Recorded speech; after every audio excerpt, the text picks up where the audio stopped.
सभी लोगों को हाथ जोड़कर नमस्कार करना चाहूँगा। जय श्री राम। आजकल सारे देश में बाबा धीरेन्द्र शास्त्री बागेश्वर धाम के बारे में बहुत सारी चर्चाएं हो रही हैं। बहुत लोग उन्हें झूठा बोल रहे हैं, पाखंडी बोल रहे हैं, जबकि ऐसा नहीं है। मैं एक अष्टांग योग का साधक हूँ। मैं ये यूट्यूब पर वीडियो बनाना नहीं जानता, ना ही मुझे कोई एडिटिंग वगैरह नहीं करनी आती है।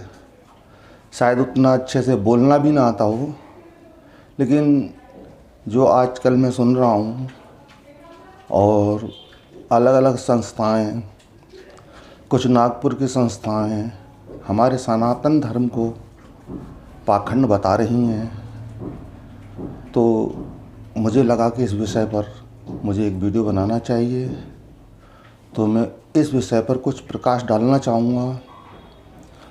हमारे योग में अष्टांग योग, जिसे हठ योग के नाम से भी जाना जाता है, अष्टांग योग में यम, नियम, आसन, प्रत्याहार, धारणा, ध्यान और समाधि का वर्णन है।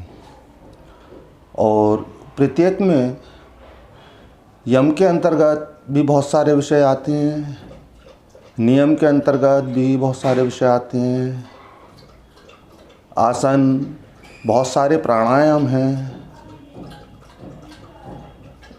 इसी तरह से धारणा, ध्यान, हम ध्यान करें, किसका करें, कैसे करें, बहुत सारी विधियां हैं, बहुत सारे साधन हैं। उनका मूल उद्देश्य समाधि की ओर जाना है।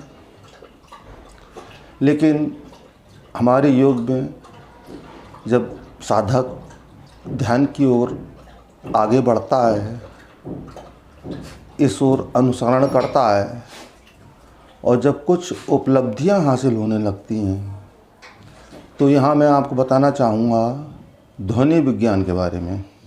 ध्वनि विज्ञान क्या है? हम और आप बात कर रहे हैं, ये एक ध्वनि विज्ञान है। ध्वनि विज्ञान के आधार पर ही हम एक दूसरे से संवाद कर पाते हैं, बातचीत कर पाते हैं। तो हमारे योग की भाषा में 4 प्रकार की वाणियाँ होती हैं। 4 प्रकार की वाणियों में प्रथम वाणी होती है वेखरी, द्वितीय वाणी होती है मध्यमा, और तीसरी वाणी होती है परा, और चौथी वाणी होती है पश्चंती।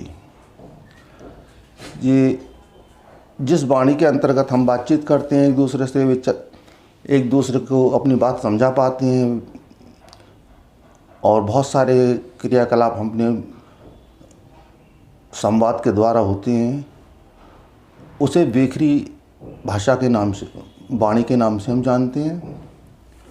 दूसरी है मध्यमा। मध्यमा वो वाणी है जो हमारे मस्तिष्क से आती है, सिर्फ जिह्वा से नहीं, उसका संपर्क सीधे मस्तिष्क से होता है। जो हम सोच विचार के विवेक अनुसार जो भी कार्य करते हैं, वो मध्यमा वाणी है। और तीसरी वाणी है परा। परावाणी वो है जो हमारे हृदय से निकलती है, और जैसे किसी के लिए आशीर्वाद के रूप में जब हम किसी को हृदय से आशीर्वाद देते हैं, तरह तरह से, इस तरह से हृदय से निकलने वाली वाणियाँ परा की श्रेणी में आती हैं।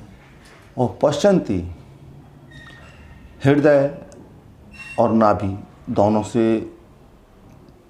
संबंध रखती है।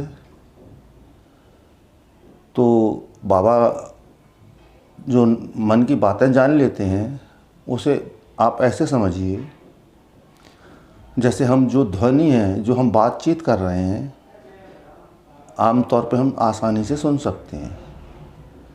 लेकिन जो मन की बातें हैं, वो हम आसानी से नहीं सुन सकते, किसी की मन की बातें पढ़ लेना, किसी की मन की बातें सुन लेना बहुत आश्चर्यजनक लगता है। लेकिन जब हम अष्टांग योग के माध्यम से इस विषय को जानते हैं, इस विषय में आगे अध्ययन करते हैं, साधना करते हैं, तो हमें वो अंदर कुशलता हमारे अंदर आने लगती है कि हम दूसरे के मन के विचारों को सुन सकें, क्योंकि वो भी ध्वनि है, एक फ्रीक्वेंसी है। जैसे हम किसी की बात को आसानी से सुन लेते हैं, मन की बात को नहीं सुन पाते, क्योंकि मन की जो ध्वनि है वो अलग फ्रीक्वेंसी पर है। इस बात को ऐसे समझिए, हम चींटी की बात सुन पाते हैं, चींटी की आवाज़ सुन पाते हैं? नहीं सुन पाते। ब्रह्मांड में इतने विस्फोट हो रहे हैं, इतनी ब्रह्मांड में बहुत सारी आवाज़ें हो रही हैं, ये सब साइंस मानता है, इनकी हम नहीं सुन पाते। ये एक अलग फ्रीक्वेंसी है।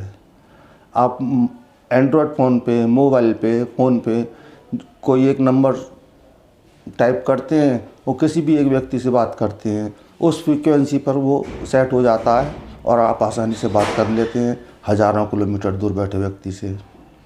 ऐसे ही विचारों की एक फ्रीक्वेंसी होती है जिसको कि एक आम व्यक्ति नहीं सुन सकता, लेकिन जिसने अष्टांग योग से या किसी और अन्य योग से, भक्ति मार्ग से, भक्ति योग से या किसी भी योग से कोई साधना की है, तो उस संभव उसके अंदर ऐसी शक्ति या कुशलता आने लगती है कि वो मन के विचारों को, मन की ध्वनि को सुन सके। और उस मन की ध्वनि को सुनने के साथ ही वो मन के विचार एक दूसरे के सामने वाले व्यक्ति के आसानी से सुन सकता है। थोड़ी साधना की आवश्यकता है, जो कि ये अष्टांग योग में सभी कुछ बहुत विस्तार से है। और मैं सोच रहा हूँ आगे अष्टांग योग पर आपको बहुत सारी जानकारी, बहुत सारी विषय क्रम वाइज विस्तार से बताऊँ कि अष्टांग योग हमारे जीवन में योग का कितना महत्व है। अगर हम अष्टांग योग का अनुकरण करें तो हम क्या प्राप्त कर सकते हैं। जैसे कि मैं थोड़ा सा एक उदाहरण दूंगा। यम, नियम, आसन, प्राणायाम, प्रत्याहार, धारणा, ध्यान और समाधि। एक प्रथम जो अंग है यम, जिसको कि मैं बाद में विस्तार से बताऊंगा। प्रथम अंग जैसे यम है, यम के अंतर्गत 5 प्रकार आते हैं। यम में सत्य बोलना, अहिंसा का पालन करना, ब्रह्मचर्य का पालन करना, दान देना, ये सभी बहुत सारी चीज़ें उसके अंतर्गत आती हैं। अब आपने देखा होगा, सुना होगा, पढ़ा होगा, मात्र एक सत्य के आधार पर ही हमारे हिस्ट्री में, हमारे शास्त्रों में बहुत सारे योगियों का, बहुत सारे राजाओं ने जिन्होंने सत्य का पालन किया और वो कितनी ऊंचाई तक पहुँचे। और किसी भी एक नियम का अगर आप पूरी तरह से पालन कर सकते हैं अगर हम, तो बहुत ज़्यादा ऊंचाई तक जा सकते हैं। अष्टांग योग तो बहुत बड़ा है, 8 अंग हैं। 8 अंग के भी प्रत्येक अंग में कई साधन बताए हैं। किसी भी अगर एक साधन को भी हम, मात्र एक साधन को पूरी तरह से उसके अनुकूल चलें, उनका अनुसरण करें, तो हम आत्म तत्व की प्राप्ति कर सकते हैं। आत्म तत्व यानी परमात्मा की प्राप्ति कर सकते हैं। बाकी बातें तो बहुत छोटी हैं। आत्मा ही परमात्मा है, परमात्मा ही आत्मा है।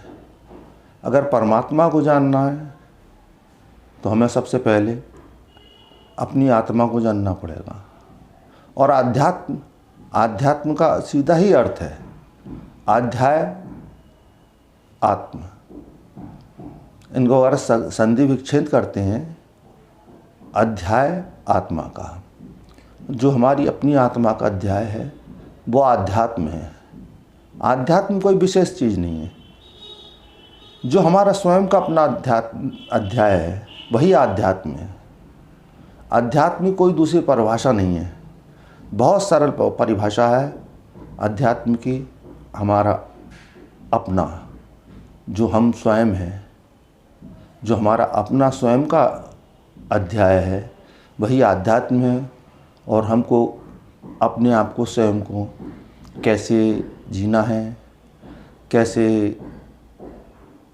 अपने मन का, अपने जीवन का विकास करना है, अपनी आत्मा को, जो कि परमात्मा का एक छोटा सा कण है, उस कण को उस परमात्मा में मिलाना है।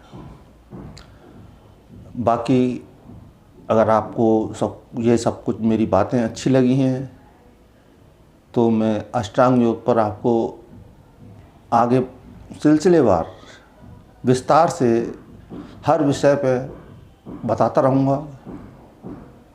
आप कृपया पसंद आए, अच्छा लग रहा हो आपको तो आप मेरा चैनल सब्सक्राइब कर लीजिएगा, लाइक करिएगा, कमेंट कीजिएगा।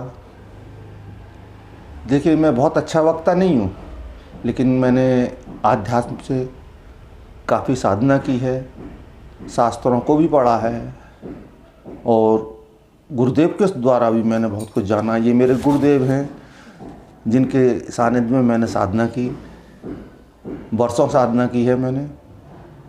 और जो मेरा अपना निजी अनुभव है और जो शास्त्रों से मैंने जाना है और जो गुरुमुख से मैंने जाना है वो मैं आप तक पहुंचाने का प्रयास करूंगा। प्लीज़, धन्यवाद। जय श्री राम।